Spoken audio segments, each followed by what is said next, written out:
Sorry, this Raw rundown is up late. We had a couple of issues where we were, etc. With NJ, you know, work related and stuff like that. So we're coming at you a little bit late, but we're still going to give you our thoughts on this last edition of Raw on the 29th of January 2013. The Raw after the Royal Rumble. And boy, did it seem like a lot happened on this edition of Raw and that we are now on the road to WrestleMania. That's the thing, because after the Royal Rumble, yes, it's not after the Chamber where the real last build-up comes. You came off one of the biggest pay-per-views of the year, one of the minor top two, and now big things have to happen. And this is what happened on Raw. Indeed, and it really did feel like the start of the road to WrestleMania right now. By the way, guys, we're the British Fist. Gotcha. Mr. Parkin here in my patriotic shirt, and this guy sitting next to me. Do it, NJ! What's up? Did we just get a Goldust style what's up there, NJ? Oh, yeah. Subscribe down below, comment down below, and like down below. And make sure you contact us in the links in the description box below. And also send in your what's up clips for our Elimination Chamber intro/outro, as NJ just demonstrated there. All the links and everything will be in the description box. But anyway, I really want to talk about this Raw. It was Raw Roulette, so always some interesting stuff there. We've got the follow-up to Royal Rumble, 3 weeks going to Elimination Chamber, the road to WrestleMania. Apparently, this show got a 3.7 rating. And to be honest with you, with what happened on this show, I'm really not surprised. This is their highest rating since Raw 1000, actually, and the first show in a while that's tipped 5 million viewers. So let's just see what the good, the bad, and maybe not so ugly about this Raw. We're going to start off, of course, with the Roulette in-ring booking and action.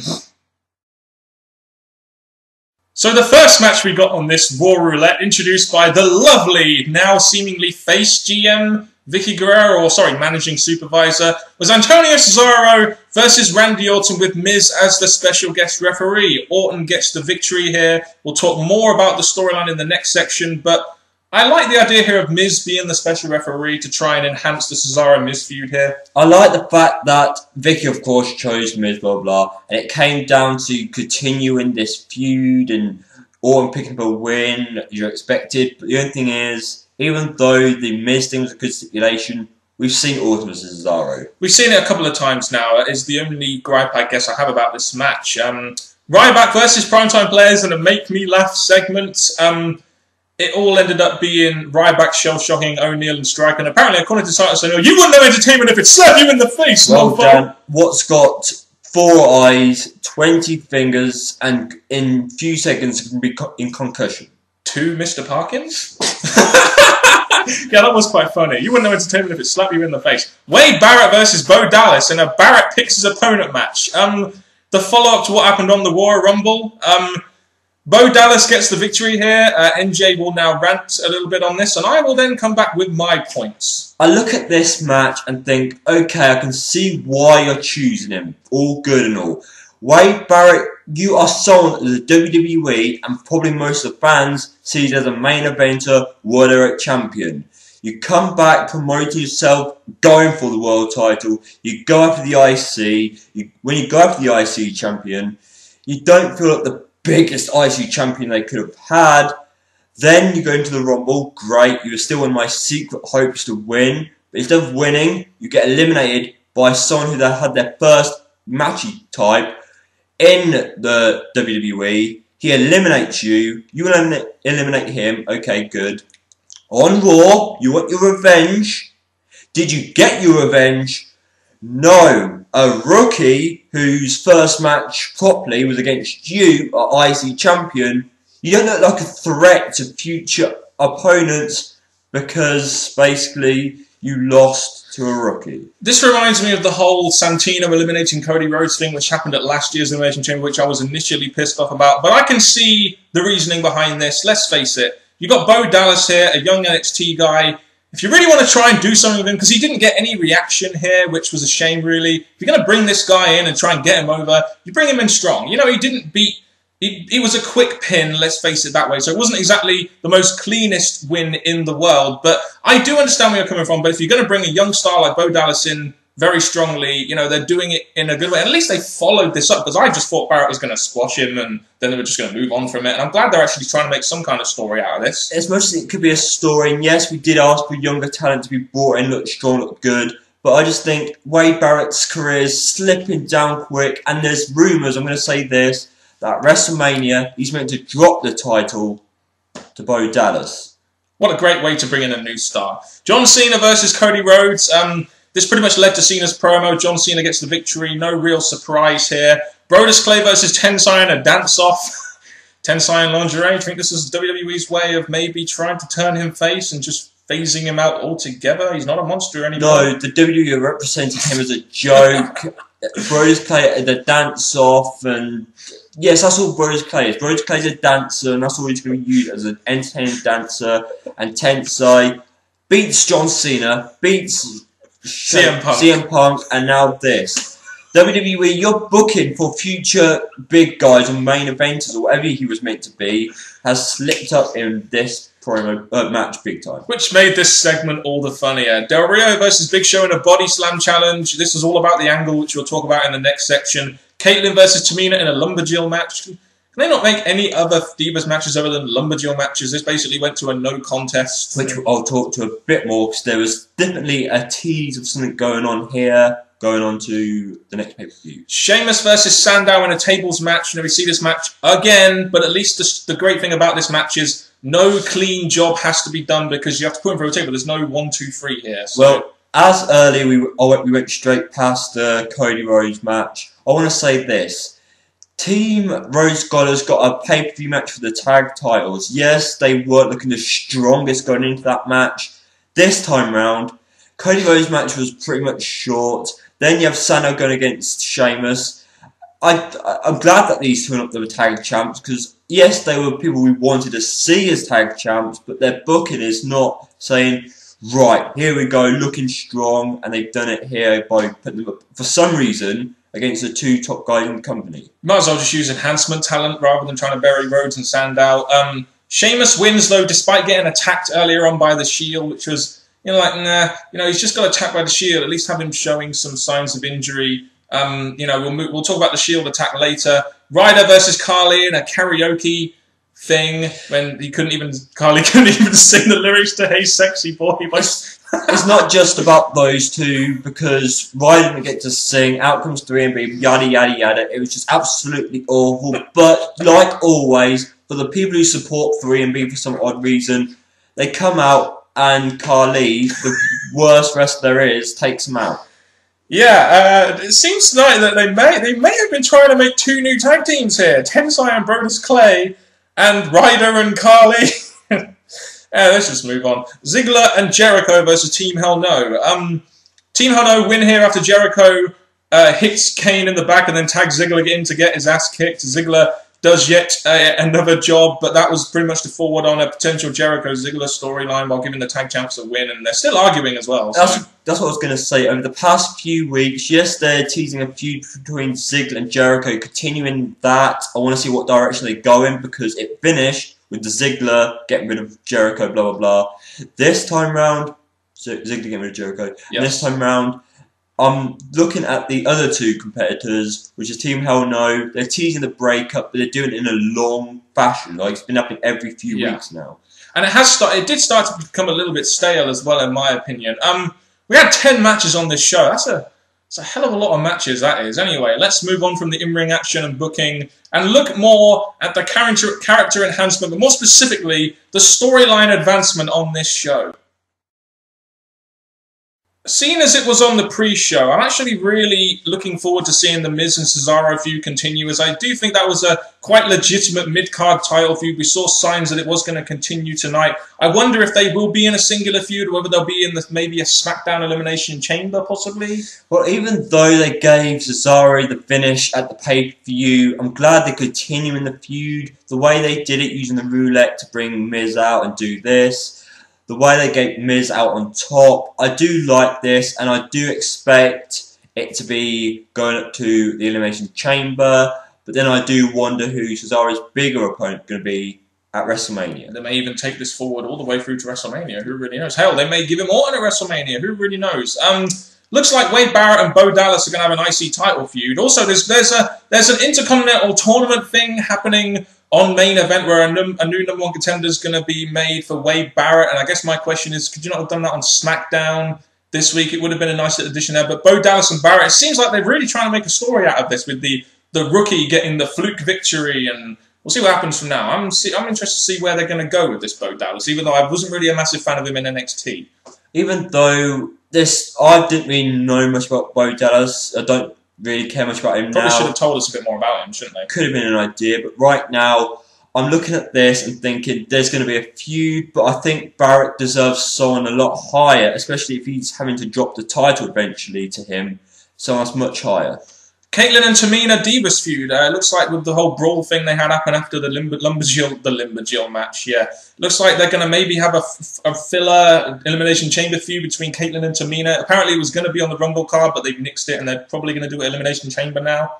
The thing is, with the Divas, there's no really feud I want to see in the Divas division. As long as they book Tamina looking like a big, powerful heel, then this feud could at least be good building up to it, but I don't really care. It'll be a good filler Divas feud, I will say that, especially for a first defense for Caitlyn. We had the Big Show taping Del Rio in the ring and beating him down. It was a nice heat segment, in my opinion, pretty much playing off what happened at the Rumble when Del Rio taped Big Show's arm, so it's kind of like a revenge segment.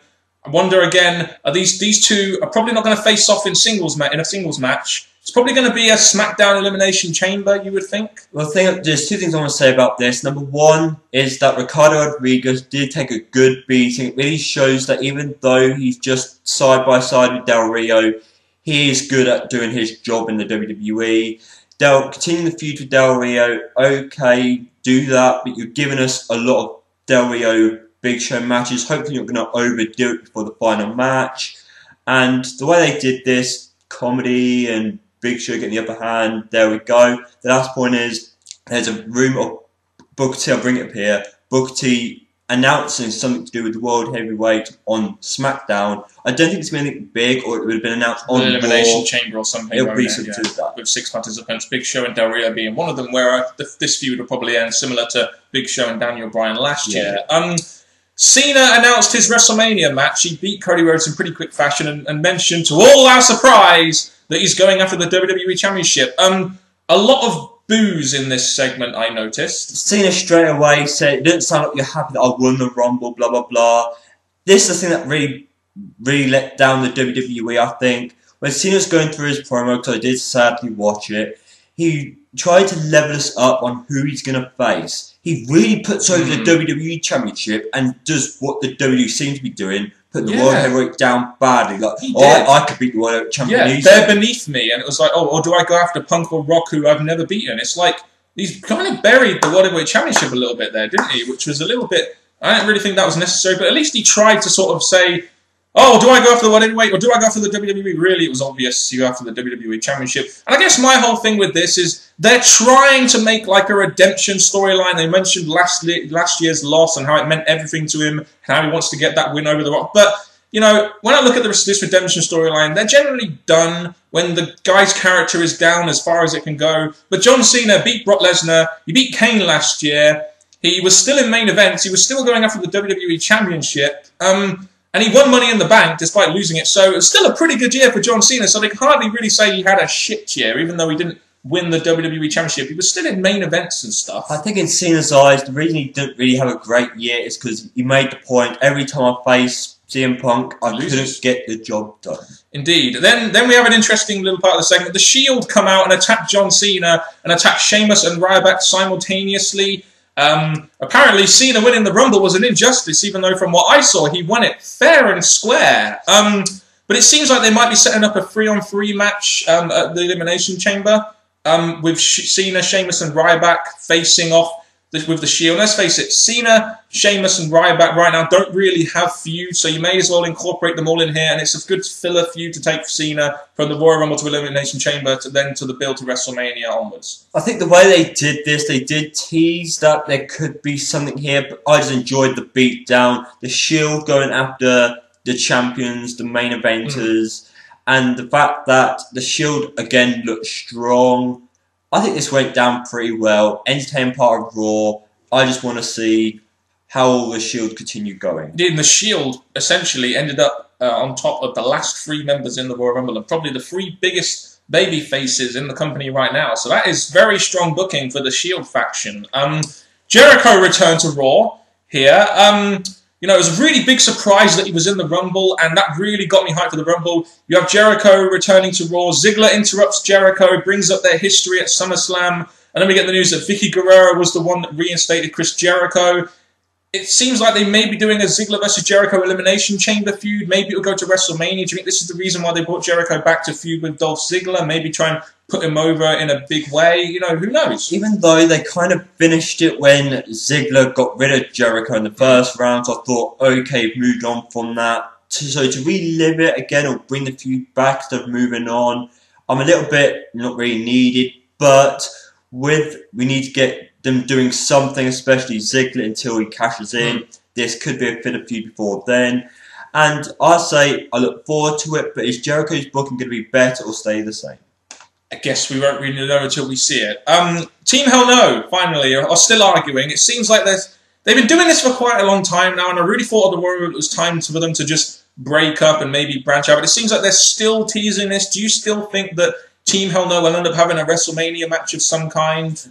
I think sooner or later, the fact that at Elimination Chamber, the Shield members are against the 3 top faces, I'm not going to get the match I predicted, which was Team Hell No versus 2 members of the Shield, because they did tease a kind of a way when they said the Shield will be against with Ryback in the TLC match. So I'm looking forward to seeing who they drop the belts to and what happens with these two. But yes, they're teasing a possible match at Mania. Now we talked about some of the secondary storylines, so to speak.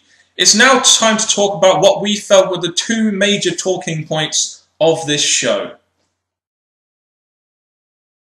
It looks like we're going to be getting CM Punk versus The Rock 2 at Elimination Chamber, which should once again be a pretty good main event, even though it is for a filler pay-per-view. The opening segment, we had CM Punk coming out, talking about the Phoenix Screwjob and how unlike most champions, you know, he is there, he was fighting for those 400 and odd days. And I'll say this, at least a champion after that long, he would be pissed off. So I was glad that CM Punk came out pissed off and wanted answers to what the Screwjob and blah, blah, blah. I thought that was pretty nice. When he was showing that kind of emotion, he even had a go at saying all these insults to Vince when he eventually came out. The way they were doing this, I'm hoping they keep this CM Punk frustration going on. Yes, he's going to get his match at the Chamber, but I'm just looking forward to they continue building this up and what CM Punk does. And he was getting a lot of heat as well, which, let's face it, at the Royal Rumble he wasn't getting. So at least he got some heat in this segment. We then got to the Rock celebration, which was the 2nd hour main event.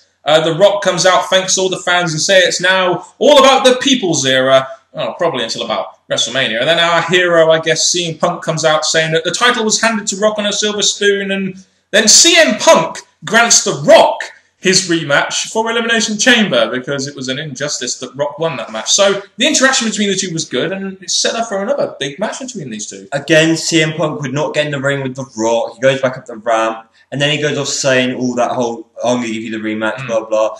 And CM Punk trying to get into Rock's face and by saying, I'm not going to come, because Rock was saying, come in and take the belt off me if you want it. Doing things on my terms. Yeah, so there's stuff here I thought it would have been probably good if CM Punk was actually one of the heels that would get in the ring with The Rock, but they all build up and The Rock accepts the match, or Rock says we're going to have the match at the Chamber. So that is good, because it was hard to see The Rock actually in a Chamber match. So for this match, the rematch, I want to see how they do it, because I don't think it's going to be the Shield this time, especially after the next segment. It's going to be a match that's probably going to be better or have a better finish than the last match. And hopefully this victory will be clean. I'll say this, now you've got a singles match for the WWE Championship. It means that The Rock isn't going to have to get involved in an Elimination Chamber where he will possibly get injured. And you can't have The Rock in a match like that where he might get injured as he is the big draw for WrestleMania. So I like that idea, giving Punk a rematch. It does beg to differ though. Will there only be one Elimination Chamber match at Elimination Chamber this year? And if so, what's the point in calling it Elimination Chamber?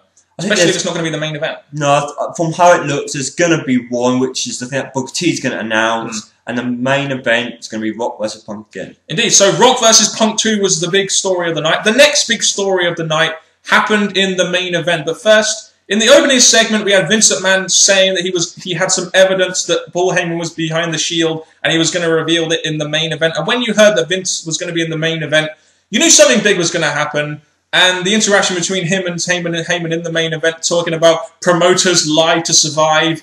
I think that was a little insinuation there of the once-in-a-lifetime tag. And we get the footage of Paul Heyman being behind the Shield, so now it's been given to us, even though Heyman said it wasn't him, even though it clearly was. We've got the evidence now that Heyman was behind the Shield, which we kind of predicted would happen at some point. The thing is, looking at this thing, the video package, yeah, he said that it's work me, impersonator, I'm a Jewish, what he said about his voice, it worked me. And he doesn't lie either. No, he does not lie. I like how Vince was slowly building up. He said, tell me straight, are you the behind Brad Maddox and the Shield? He built it up to the very finish, and then Vince kept following him in the ring. I loved that, kept going, come on.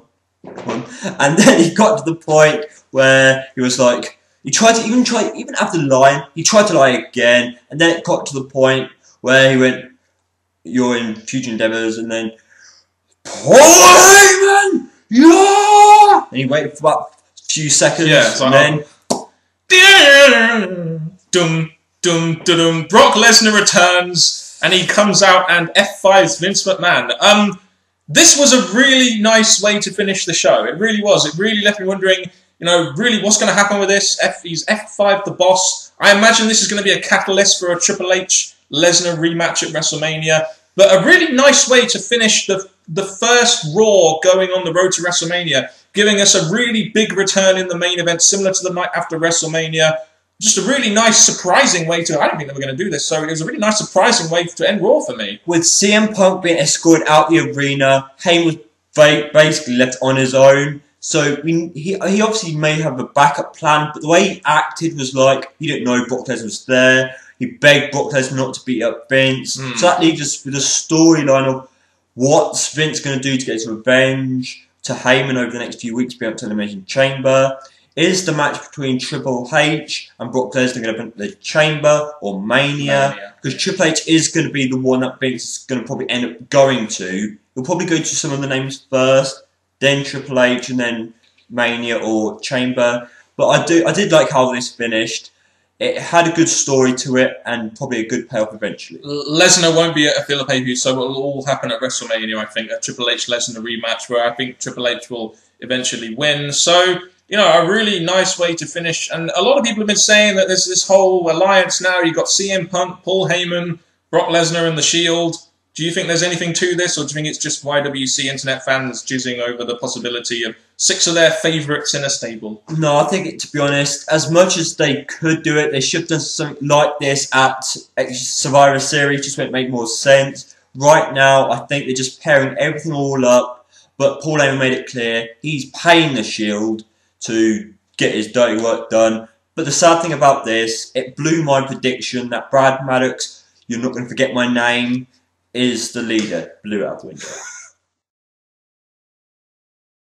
So even though we didn't watch Raw live, the bits that we did watch back really did actually get me quite excited. I mean, we've got The Rock on the show.